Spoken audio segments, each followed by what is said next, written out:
Somnifère, le podcast. Quand vous adorez une fleur, vous l'arrachez. Mais quand vous aimez une fleur, vous l'arrosez tous les jours. Celui qui comprend ça, comprend la vie, selon Bouddha. Bonsoir à toutes et à tous, nous sommes le dimanche 20 mars et Somnifère vous raconte ce soir un joli conte d'Hans Christian Andersen autour de la vie secrète des fleurs. Et juste avant cela, une séance de relaxation pour cultiver la gratitude et s'endormir sur une note positive. Je vous souhaite une excellente nuit et maintenant place à notre séance de relaxation. La séance de relaxation.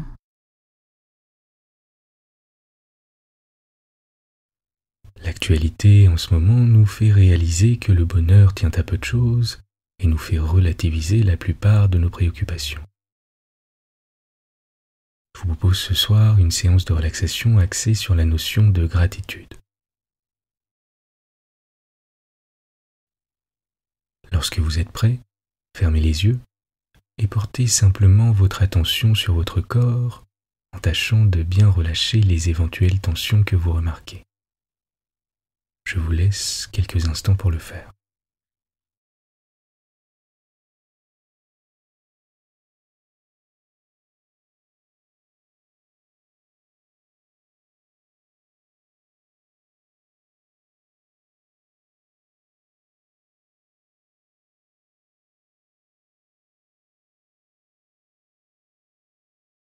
On a tendance inconsciemment à porter notre attention sur ce qui ne va pas, et on en oublie souvent de passer du temps à songer aux choses pour lesquelles on ressent de l'appréciation.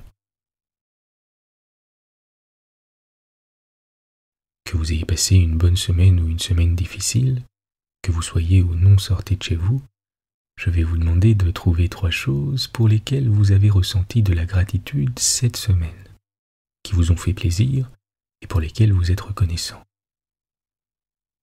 Ce peut être n'importe quoi, un texto, un sourire, une attention, peu importe. Trouvez 3 choses pour lesquelles vous avez cette semaine ressenti de l'appréciation, de la gratitude. Je vous laisse un instant pour y songer.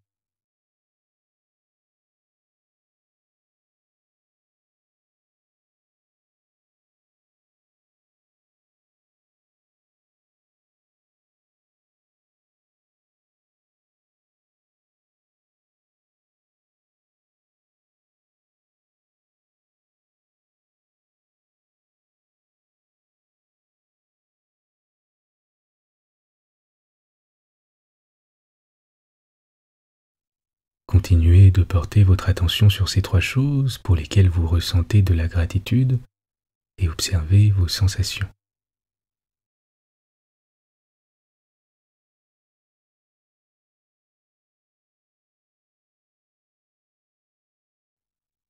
Observez où ce sentiment de gratitude semble se localiser dans votre corps.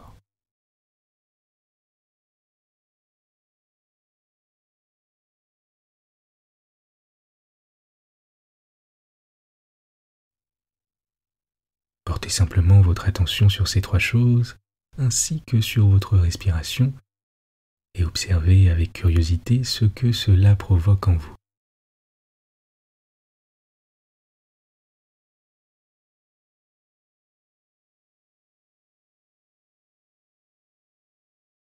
Je vais maintenant vous demander de penser à 3 choses pour lesquelles vous ressentez de la gratitude en général. Ce peut être d'avoir trouvé quelqu'un pour partager votre vie, d'avoir un toit au-dessus de votre tête, d'avoir un emploi, d'être en sécurité, etc. Je vous laisse un instant pour y réfléchir.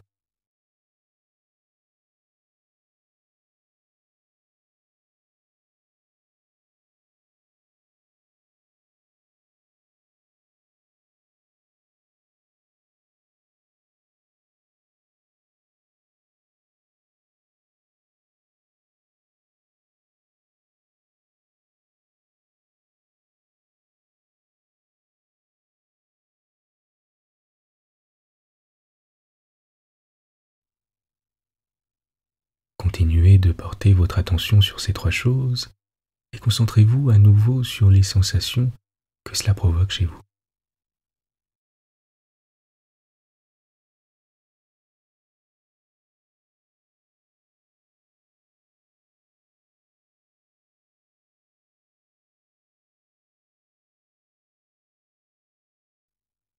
À présent, portez votre attention sur une ou plusieurs personnes que vous êtes heureux d'avoir dans votre vie.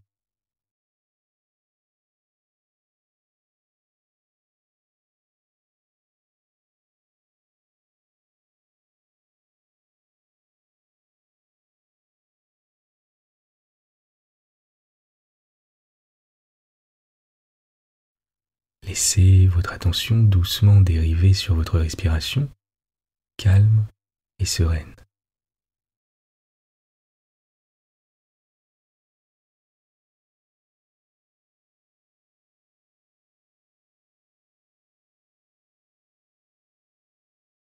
Sur les mouvements de votre poitrine, à l'inspire et à l'expire.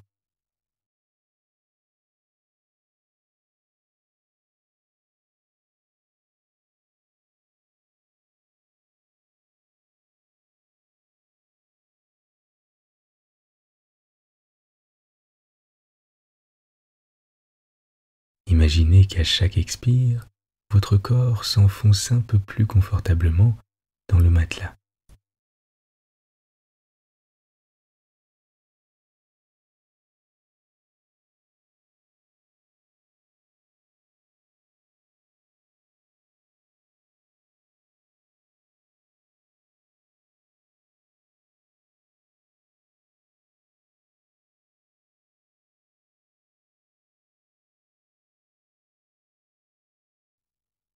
Détendez votre cuir chevelu,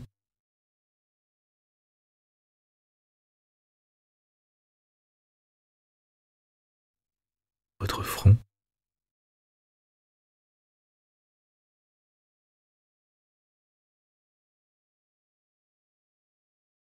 votre langue,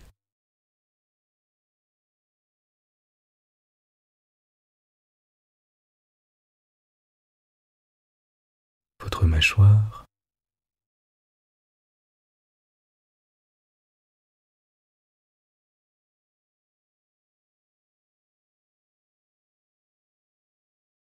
votre cou et votre nuque,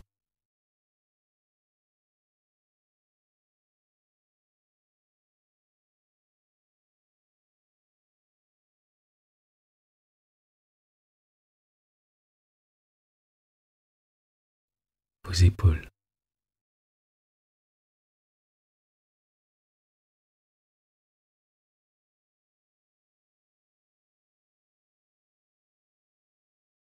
Pendant la prochaine minute, ne faites rien d'autre que d'observer votre corps sur le matelas et de vous laisser bercer par les mouvements de votre respiration.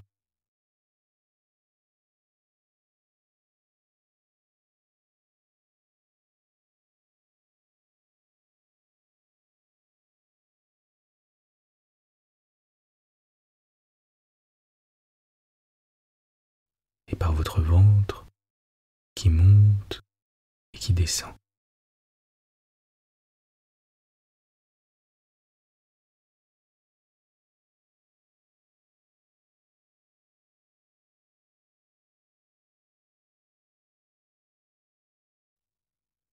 Vous êtes calme et détendu. L'histoire du soir. Mes pauvres fleurs sont toutes mortes, dit la petite Ida. Hier soir, elles étaient encore si belles. Et maintenant, toutes leurs feuilles pendent desséchées. D'où cela vient-il ? Demanda-t-elle à l'étudiant qui était assis sur le canapé et qu'elle aimait beaucoup. Il savait raconter les histoires les plus jolies et découper des images si amusantes, des chœurs avec de petites femmes qui dansaient, des fleurs et de grands châteaux dont on pouvait ouvrir la porte. C'était un joyeux étudiant. « Pourquoi mes fleurs ont-elles aujourd'hui une mine si triste ?» demanda-t-elle une seconde fois en lui montrant un bouquet tout desséché. « Je vais te dire ce qu'elles ont, dit l'étudiant. Tes fleurs ont été cette nuit au bal, et voilà pourquoi leurs têtes sont ainsi penchées. Cependant, les fleurs ne savent pas danser, dit la petite Ida. Si, répondit l'étudiant. Lorsqu'il fait noir et que nous dormons nous autres, elles sautent et s'en donnent à cœur joie, presque toutes les nuits. Et les enfants ne peuvent-ils pas aller à leur bal? Si, répondit l'étudiant. Les enfants du jardin, les petites marguerites et les petits muguets. Où dansent-elles, les belles fleurs? Demanda la petite Ida.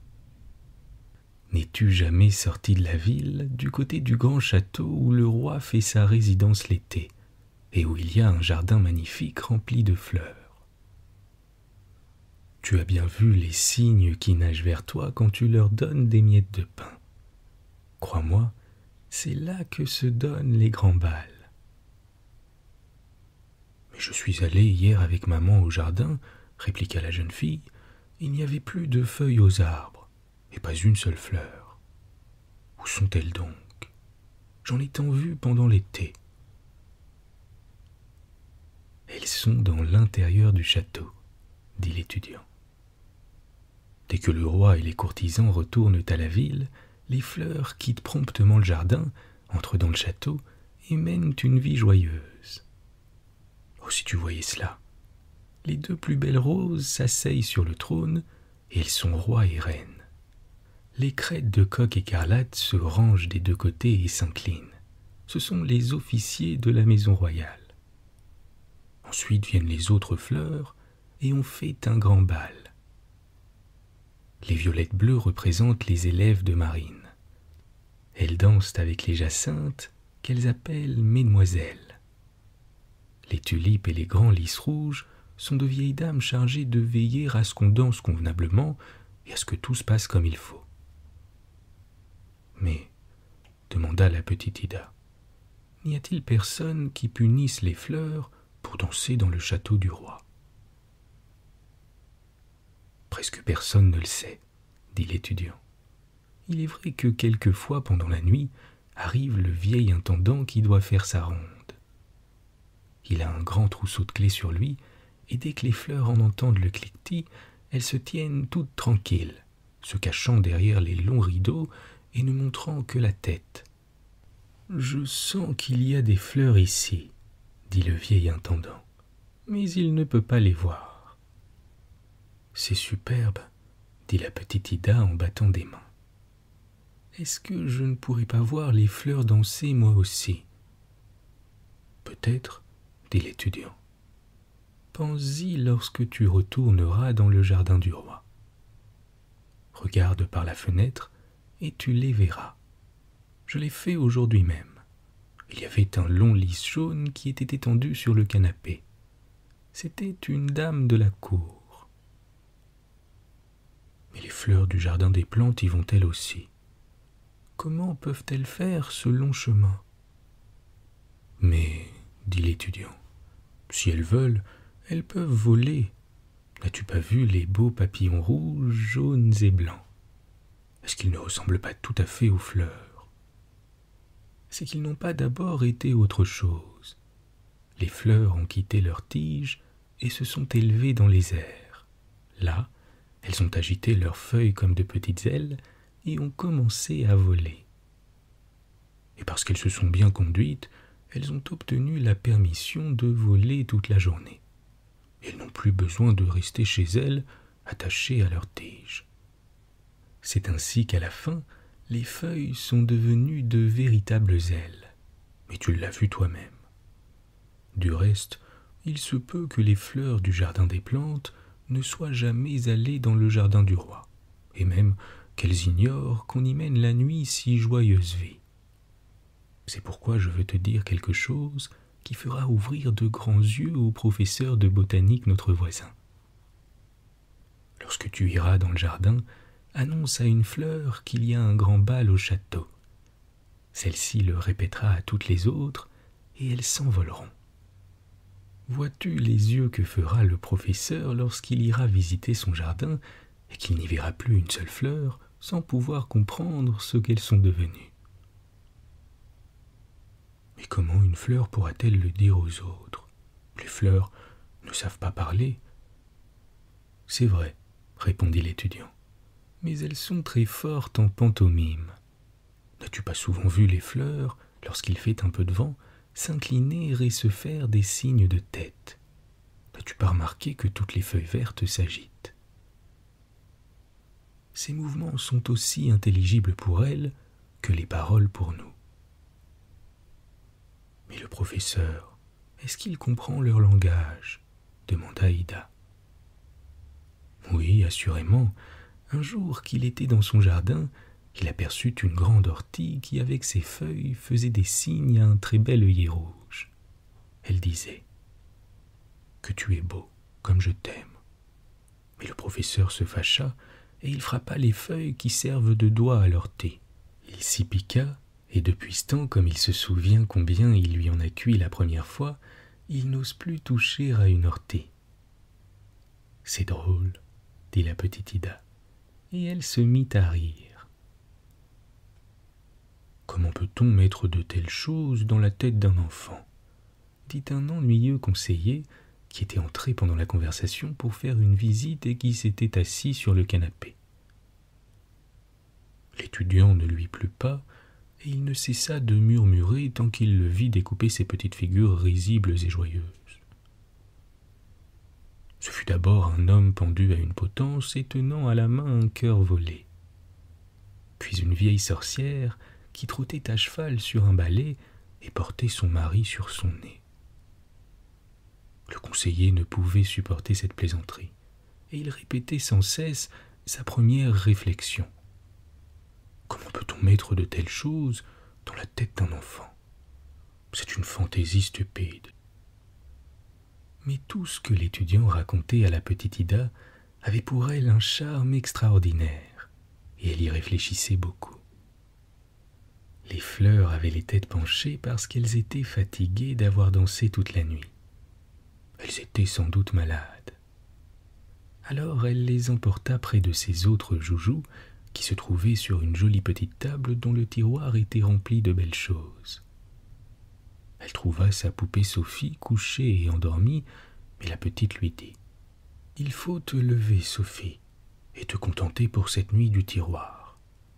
Les pauvres fleurs sont malades et ont besoin de prendre ta place. Ça les guérira peut-être. » Et elle enleva la poupée. Celle-ci eut l'air tout contrariée, et ne dit pas un seul mot tant elle était fâchée de ne pas pouvoir rester dans son lit. Ida posa les fleurs dans le lit de Sophie, les couvrit bien avec la petite couverture et leur dit de se tenir gentiment tranquilles. Elle allait leur faire du thé pour qu'elles pussent redevenir joyeuses et se lever le lendemain matin. Puis elle ferma les rideaux autour du petit lit afin que le soleil ne tombât pas sur leurs yeux. Pendant toute la soirée, elle ne put s'empêcher de songer à ce que lui avait raconté l'étudiant. Et au moment de se coucher, elle se dirigea d'abord vers les rideaux des fenêtres où se trouvaient les magnifiques fleurs de sa mère, jacinthes et tulipes, et leur dit tout bas « Je sais que vous irez au bal cette nuit. » Les fleurs firent comme si elles ne comprenaient rien et ne remuèrent pas une feuille, ce qui n'empêcha pas Ida de savoir ce qu'elle savait. Quand elle fut couchée, elle pensa longtemps au plaisir que ce devait être de voir danser les fleurs dans le château du roi. Mes fleurs y sont-elles allées? Et elle s'endormit. Elle se réveilla dans la nuit, elle avait rêvé de fleurs, de l'étudiant et du conseiller qui l'avait grondé. Tout était silencieux dans la chambre où Ida reposait. La veilleuse brûlait sur la table et le père et la mère dormaient. Je voudrais bien savoir si mes fleurs sont encore dans le lit de Sophie. Oui, je voudrais le savoir. Elle se leva à moitié et jeta les yeux sur la porte entrebâillée.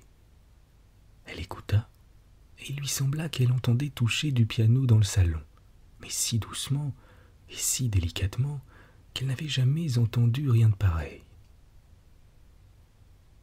Ce sont sans doute les fleurs qui dansent, Ah mon Dieu, que je voudrais les voir. Mais elle n'osa pas se lever tout à fait, de peur de réveiller son père et sa mère. Oh, si elle voulait entrer ici, pensa-t-elle. Mais les fleurs ne vinrent pas, et la musique continua de jouer bien doucement. À la fin, elle ne put y tenir. C'était trop joli. Elle quitta son petit lit et alla sur la pointe du pied à la porte pour regarder dans le salon. Oh, que c'était superbe, ce qu'elle vit. Il n'y avait point de veilleuse, il est vrai, mais pourtant il y faisait bien clair. Les rayons de la lune tombaient par la fenêtre sur le plancher. On y voyait presque comme en plein jour. Toutes les jacinthes et les tulipes étaient debout sur 2 longues rangées. Pas une ne restait à la fenêtre. Tous les pots étaient vides. Sur le plancher, toutes les fleurs dansaient joliment les unes au milieu des autres, faisaient toute espèce de figure et se tenaient par leurs longues feuilles vertes pour faire la grande ronde. Au piano était assis un grand lys jaune, avec qui la petite Ida avait fait connaissance dans l'été, car elle se rappelait fort bien que l'étudiant avait dit « Regarde comme ce lys ressemble à mademoiselle Caroline ».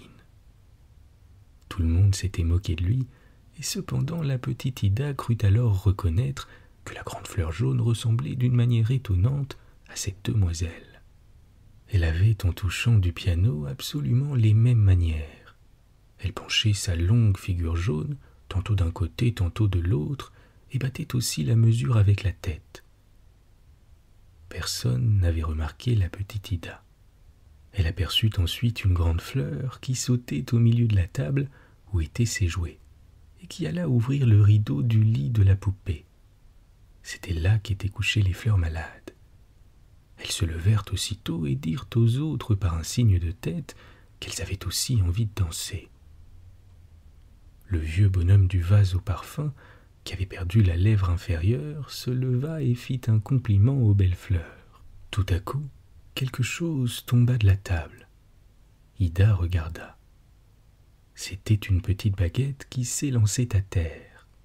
Elle aussi parut vouloir prendre part à la fête des fleurs. Sur elle était assise une petite poupée de cire qui portait sur elle un grand et large chapeau absolument semblable à celui du conseiller. La baguette sauta au milieu des fleurs, montée sur ses 3 échasses rouges, et se mit à marquer fortement la mesure en dansant une mazurka. Il n'y avait qu'elle qui en fût capable, les autres fleurs étaient trop légères et n'auraient jamais pu faire entendre le même bruit avec leurs pieds. Tout à coup, la poupée accrochée à la baguette s'allongea et grandit, se tourna vers les autres fleurs et s'écria tout haut. Comment peut-on mettre de telles choses dans la tête d'un enfant? C'est une fantaisie stupide. Et la poupée de cire ressemblait alors extraordinairement au conseiller avec son large chapeau. Elle avait le même teint jaune et le même air grognon. Mais ses longues jambes frêles expièrent son exclamation. Les fleurs les frappèrent rudement. Elle se ratatina soudain et redevint une toute petite poupée. Comme tout cela était amusant à voir. La petite Ida ne put s'empêcher de rire. La baguette continua de danser et le conseiller était obligé de danser avec elle, malgré toute sa résistance. Quoique tantôt il se fit grand et long, et tantôt reprit les proportions de la petite poupée au grand chapeau noir. Mais enfin les autres fleurs intercédèrent pour lui, surtout celles qui sortaient du lit de la poupée. La baguette se laissa toucher par leurs instances et se tint tranquille. Puis quelqu'un frappa violemment dans le tiroir où étaient enfermés les autres jouets d'Ida. L'homme du vase au parfum courut jusqu'au bord de la table, s'étendit sur le ventre et réussit à ouvrir un peu le tiroir.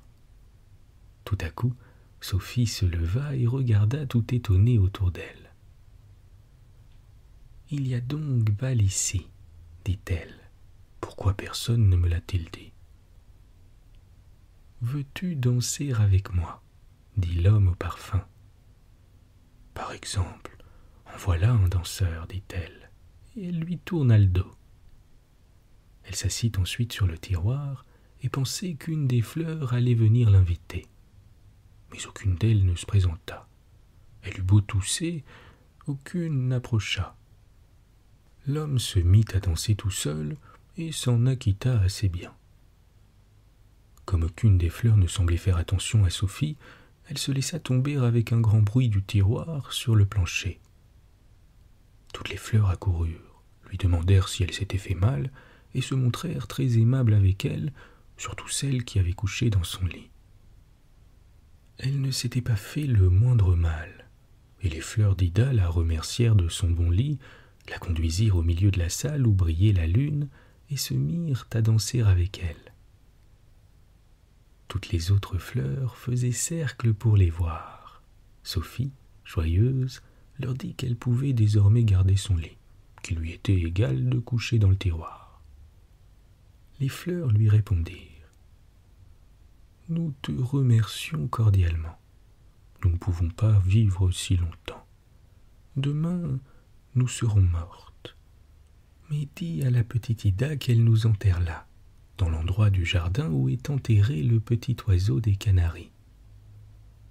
Nous ressusciterons dans l'été et nous reviendrons bien plus belles. » « Non, il ne faut pas que vous mouriez, dit Sophie, et elle baisa les fleurs. Mais au même instant, la porte du grand salon s'ouvrit et une foule pressée de fleurs magnifiques entra en dansant. Ida ne pouvait comprendre d'où elles venaient. Sans doute c'étaient toutes les fleurs du jardin du roi.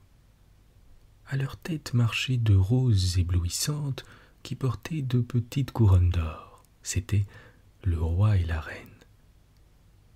Ensuite vinrent les plus charmantes giroflées, les plus beaux œillets, qui saluaient de tous côtés. Ils étaient accompagnés d'une troupe de musique. De grands pavots et des pivoines soufflaient si fort dans des cosses de pois qu'ils en avaient la figure toute rouge. Les jacinthes bleues et les petites personnages sonnaient comme si elles portaient de véritables sonnettes. C'était une musique bien remarquable. Toutes les autres fleurs se joignirent à la bande nouvelle et on vit danser violettes et amaranthes, pâquerettes et marguerites. Elles s'embrassèrent toutes les unes les autres. C'était un spectacle délicieux. Ensuite, les fleurs se souhaitèrent une bonne nuit et la petite Ida se glissa dans son lit où elle rêva à tout ce qu'elle avait vu. Le lendemain, dès qu'elle fut levée, elle courut à la petite table pour voir si les fleurs y étaient toujours. Elle ouvrit les rideaux du petit lit.